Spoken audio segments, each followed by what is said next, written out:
ஓம் ஸ்ரீ மாத்ரே நமக. ஓம் ஸ்ரீ குருபியோ நமக. ஓம் ஸ்ரீ கணேஷாய நமக. ஓம் ஸ்ரீ சுப்பிரமணிய சுவாமினே நமக. ஓம் நம சிவாய சிவாய நமக. திகட சக்கர செம்முகம் ஐந்துலான் சகடச் சக்கர தாமரை நாயகன் அகட சக்கர இன்மணியா உரை பிகடச் சக்கரன் மெய்பதம் போற்றுவாம். அருவமும் உருவும் ஆகி அனாதியாய் பலவாய் ஒன்றாய் பிரமமாய் நின்ற சோதி பிழம்பு அதுவோர் மீனியாக கருணை கூர்முகங்கள் ஆறும் கரங்கள் 12 கொண்டே ஒரு திருமுருகன் வந்தாங்கு உதித்தனன் உலகம் உய்ய. அனைவருக்கும் என் அன்பான வணக்கம். கச்சியப்பர் அருளிய கந்தபுராணத்தில் இன்று அசுரகாண்டம் மாயை படலம். இப்படலம் காசிப முனிவர் முன்பு மாயை தோன்றி காம உணர்வு உண்டாக்குதலை கூறுகிறது. சிறப்புடைய காசிப முனிவரின் பிள்ளைகளான 61 கோடி அசுரர்களின் அரசனாய் விளங்கிய அசுரேந்திரன் என்பவன் மங்களகேசி என்னும் அரக்கியை திருமணம் செய்து கொண்டு சுரசை என்ற மகளை பெற்றாள். சுரசையானவள் அசுர குருவிடமிருந்து அனைத்து மாய வித்தைகளையும் கற்று வல்லமை பெற்று விளங்கியதால் அவளுக்கு மாயை என்ற பெயர் வந்தது. அசுரகுரு சுக்ராச்சாரியார் தேவர்களின் உயர்வையும் மேன்மையையும் அவர்களால் அசுரர்களுக்கு ஏற்பட்ட துன்பத்தையும் போக்க பின்னால் நிகழ்வதை முன்பே ஞான உணர்வால் கண்டு மாயையை அழைத்து ஒரு உபாயம் கூறினார். திருமால், பிரம்மா, இந்திரன், முனிவர்கள், தேவர்களால் அசுரர்கள் பலர் அழிந்தனர். உன் தந்தை அசுரேந்திரன் வலிமை இழந்து சோர்வடைந்துள்ளான். எனவே நீ மிகுந்த அழகுடன் சென்று காசிப முனிவரை அடைந்து மாய வித்தைகள் காட்டி காம உணர்வினை ஊட்டி அவருடன் இரவில் கூடுவாயாக. அசுரர்களை பெற்று இழந்த எல்லாவற்றையும் பெற்று அசுர குலத்தை உயர்த்தி திரும்ப வருவாயாக என்று அசுரகுரு கூறி அனுப்பினார். இதை கேட்ட மாயை அசுரகுலம் மேம்பட அடியவளாகிய நான் இதை மேற்கொள்வேன் எனக் கூறி திருவடிகளை பணிந்து வணங்கி சென்றாள். திருமகள் ரதி, திலோத்தமை, மோகினி போன்ற ஒப்பற்ற பேரழகு வடிவம் கொண்டு காசிபர் தவம் செய்யும் தவச்சாலைக்கு அருகில் சிலம்பு மேகலை ஒலிக்க சென்றாள். தவச்சாலையை பூஞ்சோலையாக மாற்றினாள். பல மண்டபங்களை அழகுற அமைத்தாள். காசிப முனிவர் ஐம்புலன்கள் பொறிகளை மனத்தால் அடக்கி சிவபெருமானை தம் உள்ளத்தில் எழுந்தருள செய்து தவம் புரிந்து கொண்டிருந்தார். தவத்திலிருந்து மாறுபட்ட உணர்வில் விழிக்க ஆச்சரியத்துடன் இது தேவலோகமோ, அமராவதி பட்டினமோ, குபேரனின் அலகாபுரியோ எப்படி இப்படி வந்தது?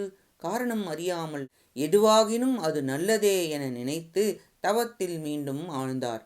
காசிப முனிவரை பார்த்த மாயை தனியாக வந்து பொலிவுடன் காட்சியளித்தாள். பிரம்மாவின் மகனாகிய காசிப முனிவர் அவளை கண்டதும் அவள் அழகில் தவத்தையும் ஞானத்தையும் இழந்தார். நிலை தடுமாறினார். இந்த பேரழகி யார் என நினைத்து வேடுவர் வலையில் அகப்பட்ட கலைமானை போல் ஆனார். மாயையின் பேரழகில் மயங்கி காம உணர்வு கொண்ட காசிபர் அவள் பின் செல்ல ஆரம்பித்தாள். அவள் மறைந்து பின் வந்து மறைந்து பின் வந்து அவளை நேரில் கண்டார்.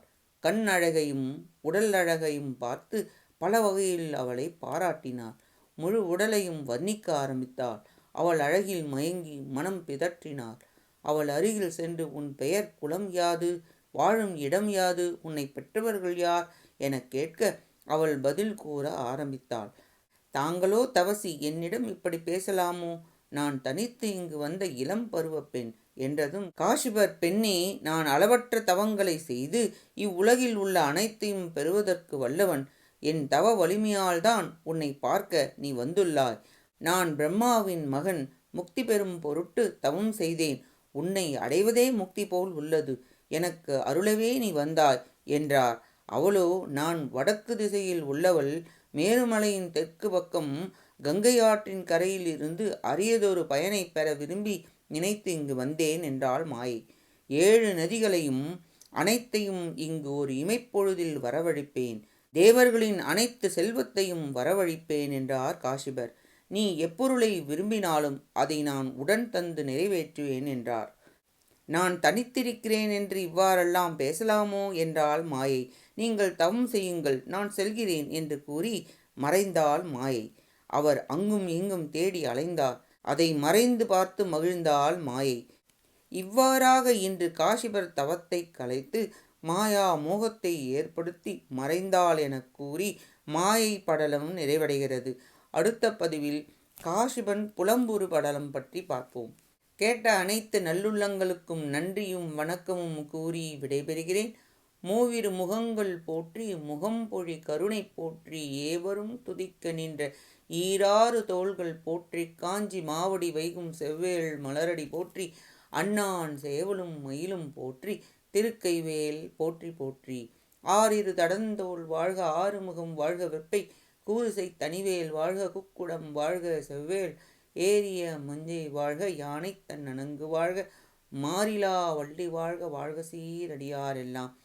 வான்முகில் வழாது பெய்க மலிவளம் சுரக்க மன்னன் கோன்முறை அரசு செய்க குறைவிலாது உயிர்கள் வாழ்க நான்மறை அறங்கள் ஓங்க நற்றவம் வேள்வி மல்க மேன்மை கொள் செய்வ நீதி விளங்குக உலகம் எல்லாம்.